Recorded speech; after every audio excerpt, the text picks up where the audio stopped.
এই দেহ জমিনে লুটিয়ে পড়ল, শাপলা চত্বর রঞ্জিত হলো, ঢাকার রাজপথ রঞ্জিত হলো, আমার ভাইদের লাশ মুখ থুবড়ে আল্লাহর জমিনে পড়ে থাকলো।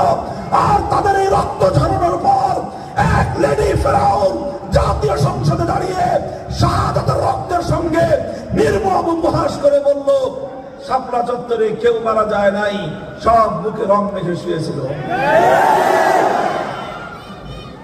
এর চেয়ে বড় নির্মম পরিহাস আর কি হতে পারে? জীবন্ত লাশ পড়ে আছে।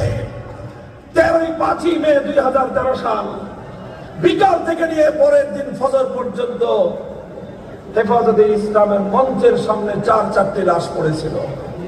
হাজার হাজার মানুষ দেখেছে, সারা দুনিয়ার মানুষ নাই এইটা বিভিন্ন তার সচিত্র প্রতিবেদন দেখেছে, সেই লাশ লক্ষ মানুষ দেখেছে।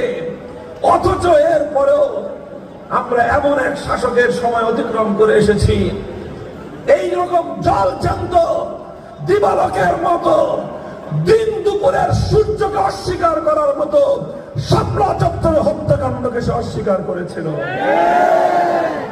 মুহতারাম হাজিরিন, এগুলো নতুন কোন ইতিহাস নয়। হত্যা করে